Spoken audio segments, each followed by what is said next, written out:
शालिनी विहान के ठीक पीछे खड़ी थी, हाथ में छुरी, आंखें खून जैसी लाल, चेहरे की नसें उभरी हुई, जैसे किसी और ही दुनिया की ताकत उस पर हावी हो गई हो।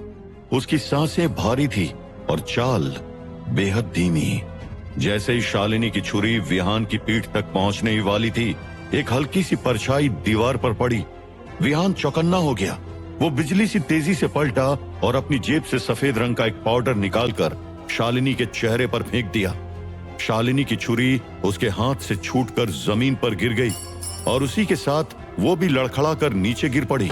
उसका चेहरा अब सामान्य हो चुका था। आरती इस घटना को देखकर डर गई। कांपती हुई आवाज में उसने पूछा, यह क्या था? विहान ने आरती को शांत किया और कहा, यह उस जादुई आईने के असर का साइड इफेक्ट समझ लो। आरती ने डरते हुए पूछा, शालिनी फिर कभी ऐसे बन सकती है क्या? विहान ने साधना का सारा सामान वापस उसके संदूक में रखते हुए कहा, नहीं, ये एक बार ही होता है, दोबारा ऐसा नहीं होगा। अब वो पूरी तरह से सुरक्षित है। आरती थोड़ा रिलैक्स हुई। विहान ने फिर से शालिनी के बारे में पूछताछ शुरू की। उसने तुरंत पूछा, उसने पहले भी इस आईने से कभी भविष्यवाणी की है क्या? आरती ने बताया, हाँ, कुछ बार की है, लेकिन कुछ नहीं हुआ। फिर उसने हेमंत दास के कुछ नोट्स चुपके से पढ़ लिए और कोई नया मंत्र ट्राई कर लिया। विहान ने गहराई से सोचा, इस लड़की को जैसे जानबूझकर खतरा मोल लेना पसंद है। विहान ने एक लंबी सांस ली और कहा, आरती, मुझे तुम्हारी एक और मदद चाहिए।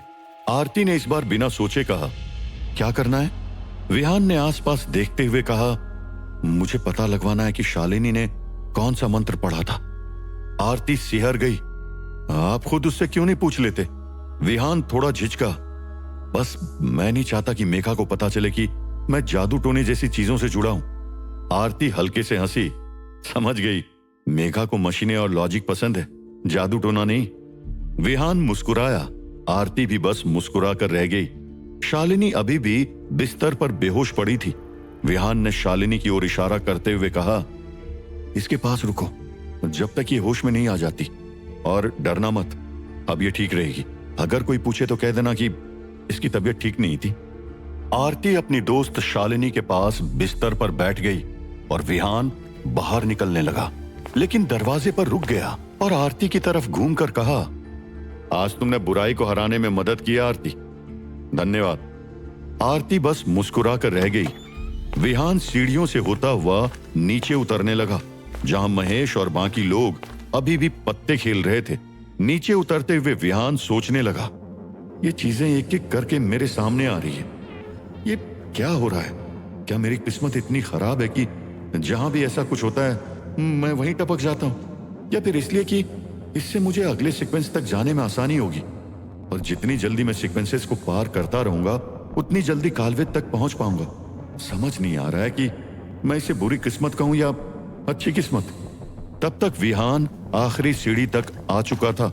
उसे अचानक हेमंत का ख्याल आया, वही जिससे शालिनी ने जादुई आईने वाला ट्रिक सीखा था।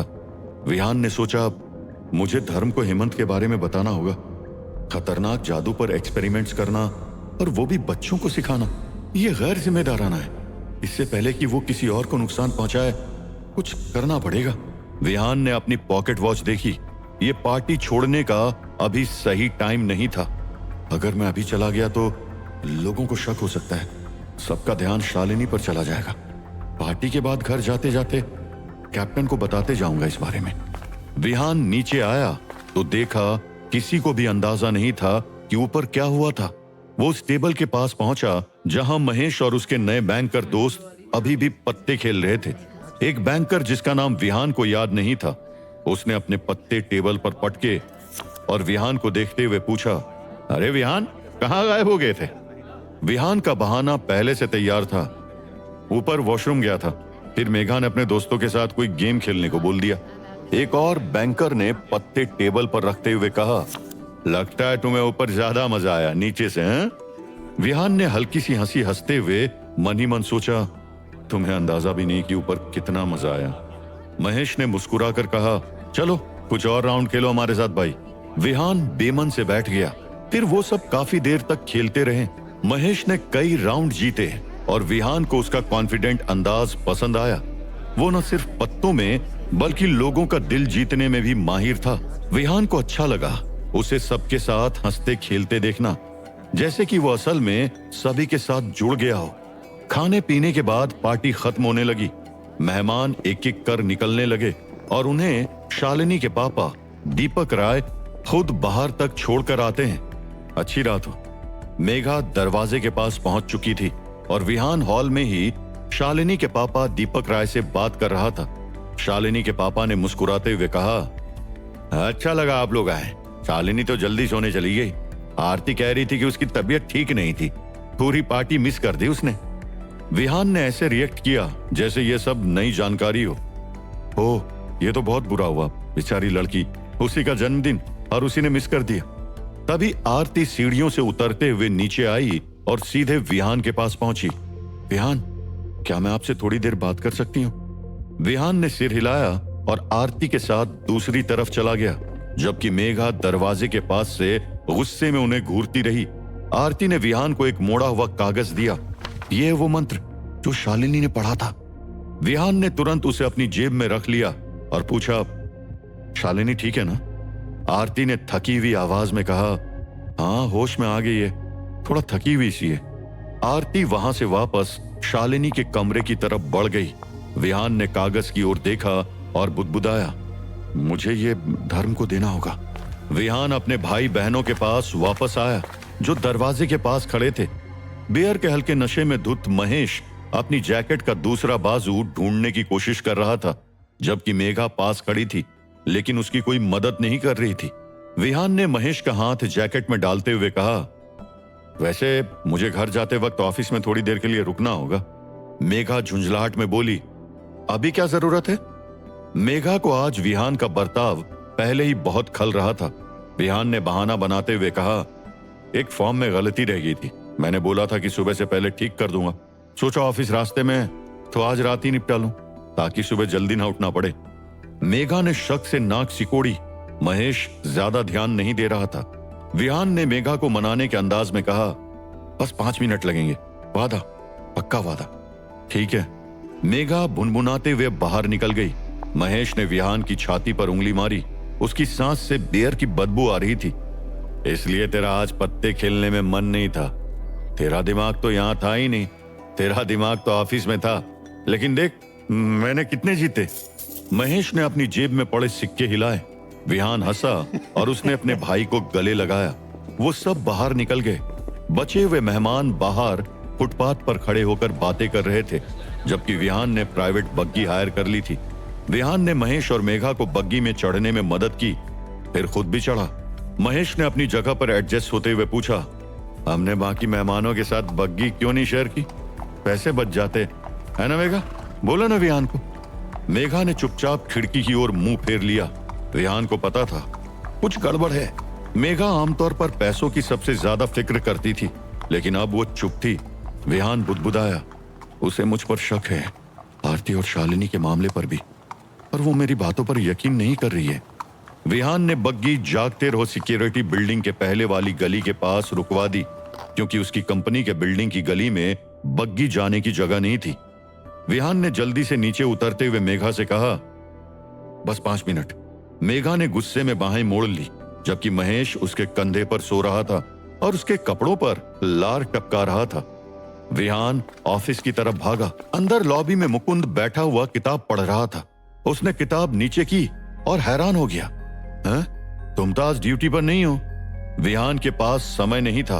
उसने तुरंत पूछा, मुझे कैप्टन से मिलना है। मुकुंद चौकस हो गया, कोई नया मिशन लेकर आए हो क्या? धर्म उसी वक्त लॉबी में आया। विहान, तुम? धर्म को देखते ही विहान उसके पास आया। कैप्टन, मुझे कुछ जरूरी दिखाना है। मुकुंद ने किताब को चेहरे के पास ले लिया, जैसे पढ़ रहा हो, लेकिन वो साफ साफ सुन रहा था। विहान ने अपनी जेब से वो मोड़ा हुआ कागज निकाला और धर्म की ओर बढ़ाया। धर्म ने कागज खोलते हुए कहा, मुझे पूरी बात बता। विहान ने धीमी आवाज में बताना शुरू किया।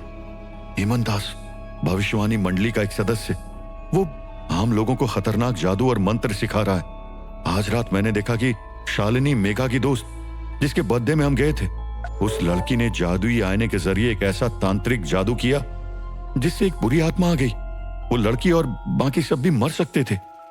धर्म ने भुएं चढ़ाई। मुकुंद ने अब किताब बंद कर ली। अब वो जाहिर तौर पर पूरा ध्यान दे रहा था। विहान ने एक लंबी सांस ली और कहा, मैंने एक साधना के जरिए उसे रोका, लेकिन थोड़ी और देर हो जाती तो आप समझो कि बहुत देर हो जाती। और आपको जो कागज दिया है ना, उस पर वही मंत्र है जो उसे हेमंत ने दिया था।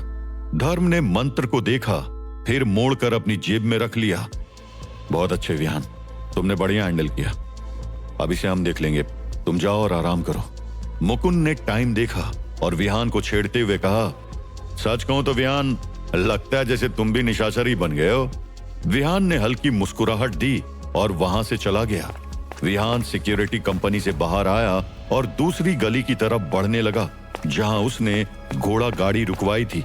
विहान जल्दी जल्दी कदम बढ़ा रहा था, लेकिन तभी उसे किसी सरसराहट की आवाज सुनाई दी। विहान एक पल के लिए ठिठक गया और चारों तरफ देखने लगा, लेकिन उसे कुछ नहीं दिखा। फिर वो उस संकरी सी गली में आगे बढ़ने लगा, लेकिन तभी उसे एहसास हुआ कि उसके आसपास की जमीन कांप रही थी, दीवारें हिल रही थी। विहान समझ नहीं पा रहा था कि अचानक क्या हो गया। विहान कुछ समझ पाता उससे पहले ही अचानक उसके सामने जमीन से एक काला धुआं उठने लगा और उस जमीन के नीचे से धीरे धीरे फन उठाए एक काला नाग बाहर आया। जैसे ही वो फन फैलाए काला नाग विहान के सामने खड़ा हुआ, विहान की सांसें अटक गई। इतने विशाल नाग को देख विहान का गला सूखने लगा। उस नाग के मुंह से जहरीली सांसें निकल रही थी। जैसे ही उस नाग ने फुफकारा, उसकी 3-4 मीटर लंबी जीभ लपलपाते हुए बाहर निकली। विहान डर कर कुछ कदम पीछे हो गया। नाग की आंखों में नफरत और जहर एक साथ उबल रहा था। विहान ने डरते हुए पूछा, कौन हो तुम? क्या चाहते हो? विहान की आवाज कांप रही थी। काला नाग जोर से फुफकारते हुए बोला, मैं नागों का नाग काला नाग हूं और आज मैं तुझे अपने जहर का स्वाद चखाने आया हूं। काले नाग ने अपनी लंबी जीभ से जमीन चाटी। आसपास की हवा जहर से भरने लगी। उस संकरी सी गली में जहरीली हवा फैलने लगी। विहान का दम घुटने लगा। उसने अपने कदम पीछे किए और गली से बाहर भागने लगा, लेकिन उस काले नाग ने अपनी लंबी जीभ निकाली और भागते विहान को लपेट लिया और अपने सामने पटक दिया। विहान के कंधे पर जोर से चोट आई और वो दर्द से छटपटा गया। उधर बग्घी में मेघा को इंतजार करते हुए 10 मिनट से ज्यादा हो गए थे। वो पहले से ही झुंझलाई हुई थी। इंतजार करना उसके मूड को और खराब कर रहा था। मेघा ने महेश का सिर अपने कंधे से हटाया और सीट पर टिका दिया। फिर खुद बग्घी से नीचे उतर गई और बाहर खुली हवा में आकर विहान का इंतजार करने लगी।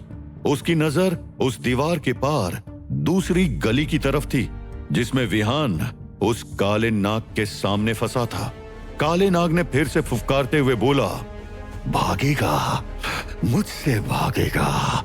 तेरी नस नस में ऐसा जहर भर दूंगा कि मरने से पहले तड़पेगा और पछताएगा कि काले नाग के सामने क्यों आया। इतना कहते हुए काले नाग ने अपनी लंबी जहरीली जीभ विहान के सामने निकाल ली। वो अब विहान को डसने के लिए तैयार था। विहान के सामने उसकी मौत खड़ी थी। क्या काला नाग से बच पाएगा विहान? क्या मंदार अपने इरादों में सफल हो पाएगा? क्या आज मेघा और महेश को विहान की सच्चाई पता चल जाएगी? जानने के लिए सुनिए इस रोमांचक कहानी का अगला एपिसोड सिर्फ और सिर्फ पॉकेट एफएम पर।